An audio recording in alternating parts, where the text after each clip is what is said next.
ஆதி என்னும் பராபரையே, அன்பான மனோன்மணியே, ஜோதி எனும் பஞ்சகத்தாலே, சொற்பெரிய கரிமுகனே, தீது நீக்கும் கந்தவளே, திருத்துகின்ற குருநாதர்களே, 18 சித்தர்களே, பண்பான பரமசிவமே, ஓதியே ஜோதிடங்கள் உரைப்பதற்கு நார விந்து வடிவாக நல்ல துணை ஆவீரே.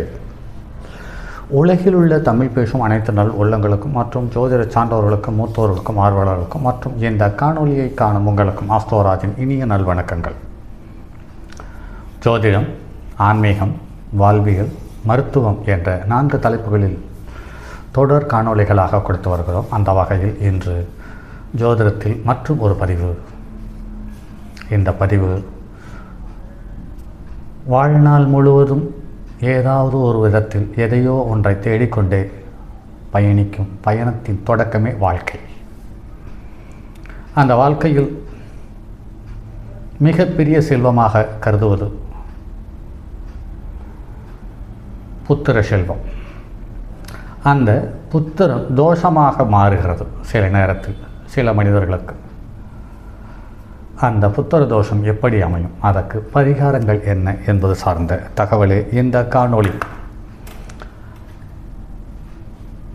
சுபஸ்தானங்கள் என்று பார்த்தால் எந்த லக்கணத்தில் பிறந்திருந்தாலும் அவர் பிறந்த லக்கணத்துக்கு லக்கணஸ்தானத்தில் 1ஆம் இடம் என எண்ணி வரும் 5ஆம் இடம் வீடு புத்திரஸ்தானம் அல்லது பூர்வ புண்ணியஸ்தானம் அல்லது தந்தை வழி தாத்தாவினுடைய வம்சாவளியை அடையாளம் காட்டக்கூடிய மற்றும் தாய்மாமனுடைய உறவினுடைய நிலையை அடையாளம் காட்டும் ஸ்தானம் உத்தரஸ்தானம், அதாவது 5ஆம் இடம்.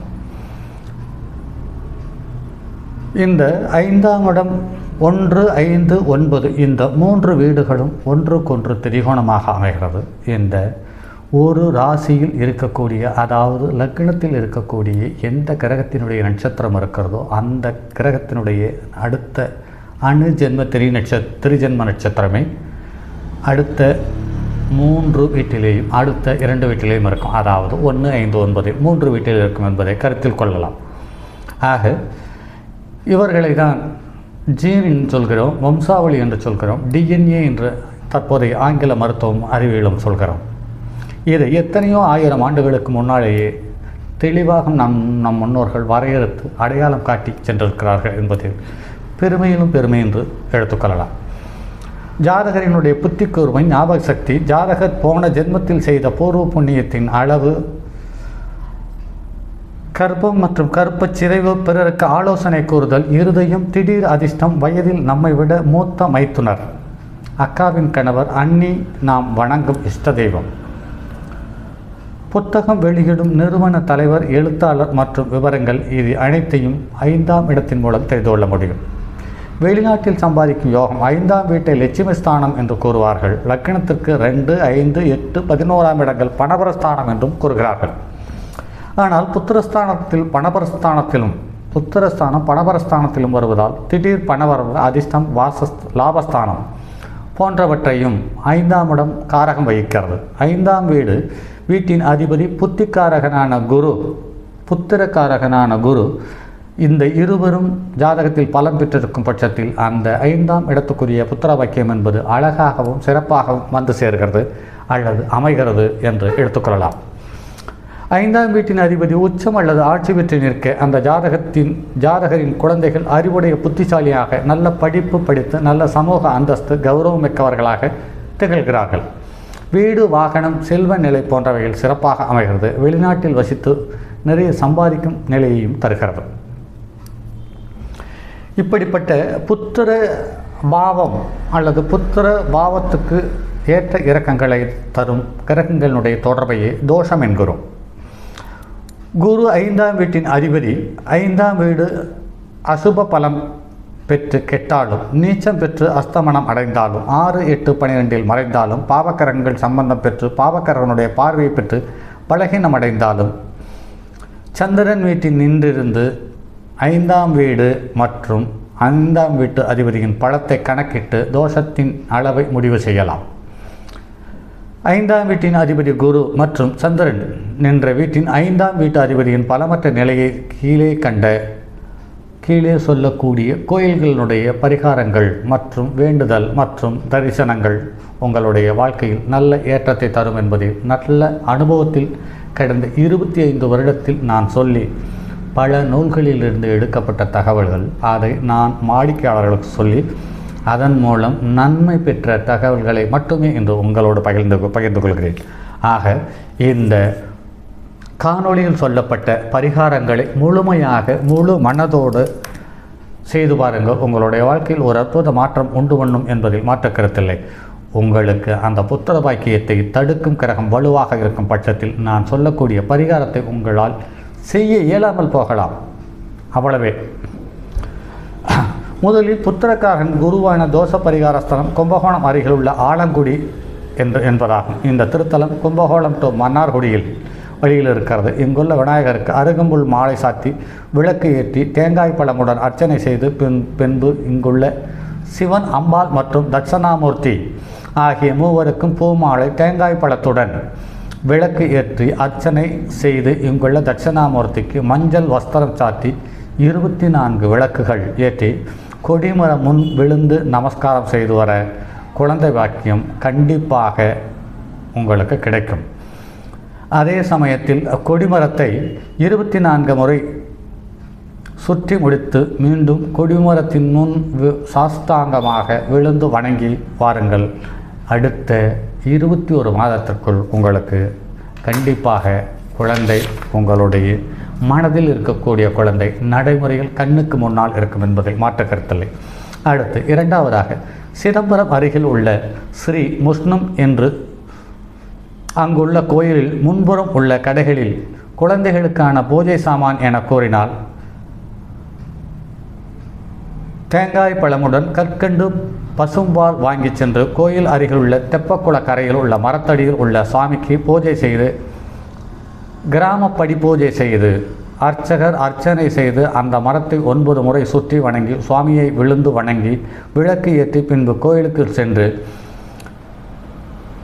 குழந்தை வேண்டி 56 ரூபாய் செலுத்து அர்ச்சனை டிக்கெட் வாங்கி கொண்டு கணவனும் மனைவியும் சேர்ந்து மூலஸ்தானத்தில் அமர்ந்து சந்தான கோபாலகிருஷ்ணன் விக்கிரகத்திற்கு பால் அபிஷேகம் செய்து வர அந்த அபிஷேக பசும்பாலை தம்பதியர் இருவரும் அருந்த சொல்கிறார்கள். அர்ச்சகர் தேங்காய் பழம் பூமாலையுடன் விளக்கு ஏற்றி லட்சுமி பூவராக சாமியை வணங்கி அங்குள்ள மகாலட்சுமி சன்னதியிலும் இதேபோல் தேங்காய் பூ பழம் பூமாலையுடன் விளக்கு ஏற்றி அர்ச்சனை செய்து வர உங்களுக்கு கண்டிப்பாக புத்திர பாக்கியம் என்பது சிறப்பாக அமைவதே என்பது மாற்ற கருத்தில்லை. அதே சமயத்தில்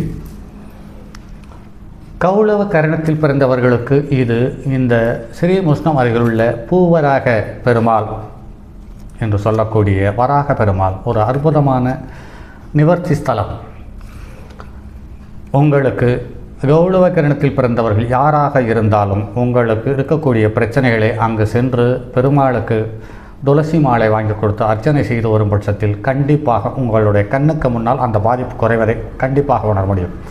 அப்படி பிரச்சனை பாதிப்பது சர்வ நிச்சயம் என்ற சூழ்நிலையில் கிரகங்கள் செயல்படும் பொழுது நீங்கள் அந்த பூவராக பெருமாளை தரிசனம் செய்ய முடியாமல் போகலாம். அவ்வளவேதான். அந்த அளவுக்கு அனுபவத்தில் ஆகச்சிறந்த பரிகார ஸ்தலங்களில் இந்த ஸ்ரீமுஷ்ணம் பூவராக பெருமாளும் ஒன்று. மயிலாடுதுறை அருகில் உள்ள திருவெண்காடு புதனுக்குரிய ஸ்தலம். இங்கு சென்று சிவன், அம்பாள், புதன், பிள்ளை இடுக்கி அம்மன் அகோரமூர்த்தியாக வந்து 5 தெய்வங்களுக்கும் தேங்காய் பழம் பூமாலையுடன் விளக்கு ஏற்றி அர்ச்சனை செய்து கொள்ள வேண்டும். இங்கு கோவிலுக்குள் தெப்பக்குளம் 3 உள்ளது. 3 தெப்பக்குளத்திலும் குளித்து பூஜை செய்து கொள்வது மிகவும் உத்தமம். இங்குள்ள பிள்ளை இடுக்கி அம்மன் சன்னதியில் குழந்தை வேண்டி கணவன் மனைவி விழுந்து வணங்கி பூஜை செய்து கொண்டால் நிச்சயமாக குழந்தை கிடைக்கும் என்று திருநாவுக்கரசு சுவாமிகளால் பாடப்பெற்ற திருத்தலம் என்பதில் நான் நினைவில் கொள்ளுங்கள். அடுத்து கும்பகோணத்திலிருந்து தஞ்சாவூர் போகும் வழியில் திருக்கருக்காவூர் செல்ல வேண்டும். இத்தலத்தில் உள்ள கற்பக ரட்சாம்பிகைக்கு தேங்காய் பழம் மலர் மாலையுடன் விளக்கு ஏற்றி அர்ச்சனை செய்து வர உங்களுடைய வேண்டுதல் பூர்த்தியாகும். அடுத்து கேரளாவில் திருச்சூர் அருகே உள்ள குருவாயூர் உள்ளது. இங்குள்ள கோவிலில் தெப்பத்தில் குளித்து முடித்து கோவிலில் குழந்தை வர வேண்டி அர்ச்சனை சீட்டு வாங்கி தேங்காய் பழம் பூமாலையுடன் விளக்கு ஏற்றி அர்ச்சனை செய்து வர உங்களுடைய வேண்டுதல் பூரணமாக பூர்த்தியாகி நல்ல குழந்தை பாக்கியம் கிடைக்கும். மதுரையிலிருந்து சோழவந்தான் சென்ற ஊரில் அருகில் உள்ள குருவித்துறை என்ற ஒரு ஊர் உள்ளது.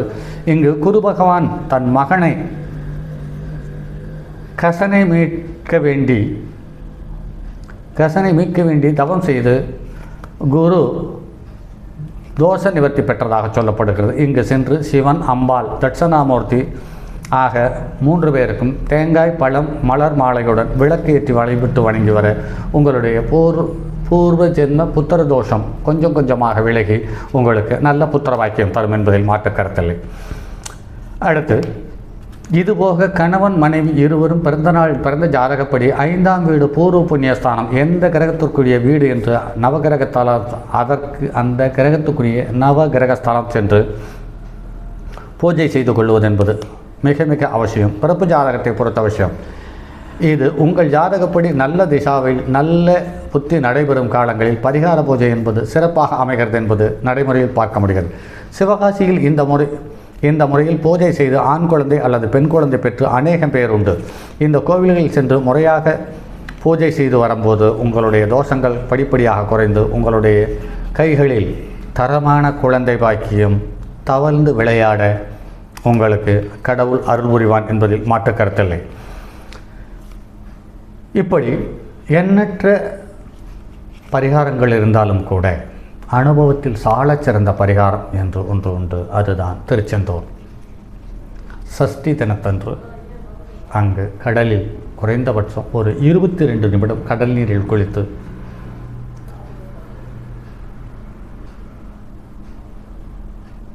பூஜையை முருகனை அர்ச்சனை செய்து தட்சணாமூர்த்திக்கு 21 நெய் தீபம் ஏற்று வணங்கி வர கண்டிப்பாக அடுத்து வரக்கூடிய 21 மாதத்தில் உங்களுக்கு உங்களுடைய சந்தான புத்திர விருத்தி சர்வ நிச்சயமாக அமையும். இப்படி எண்ணற்ற தகவல்கள் இருக்கிறது. இதில் என்னுடைய அனுபவத்தில் இதில் சொல்லப்பட்ட தகவல்கள் அனைத்தும் என்னுடைய அனுபவத்தில் பார்த்த தகவல்களே ஒழிய இது இன்னொரு நூலிலிருந்து எடுத்த தகவல்கள் என்று சொல்லுவதை விட பல நூல்களிலிருந்து எடுக்கப்பட்ட தகவல்கள். இந்த நூலில் எந்த நூலில் இருந்து எடுக்கப்பட்ட தகவல்கள் என்று பார்க்கும் பொழுது உத்தர காலாமிர்தம் என்ற நூலும், காலப்பிரகாசிகை என்ற நூலும், சாராவளி என்ற நூலும், இந்த 3 நூல்களிலும் இந்த தகவல்கள் இருக்கிறது என்பதை உங்களால் முடிந்தால் அந்த நூல்களில் முழுமையாக வாசிக்க முடியுமானால் இந்த தகவல்கள் அனைத்தும் அதில் இருக்கிறது என்பதை சொல்லி மற்றும் ஒரு பதிவில் சந்திப்போம். அதுவரை உங்களிடமிருந்து விடைபெறுவது உங்கள் அன்பு நண்பன் எம் ராஜரத்தினம். தங்கமான் மழுவோடேந்தி தன்மதி தலையில் கொண்டோன் மங்கையர் பதிக்கச் சொன்ன மாமொழி ஜோதிடத்தை இங்கு யாம் உரைப்பதற்கோ இயமை என்னும் பிழை வராமல் கணக்காக்க செந்தமிழ் மால் முருகன் சிரம் காப்பதாமே.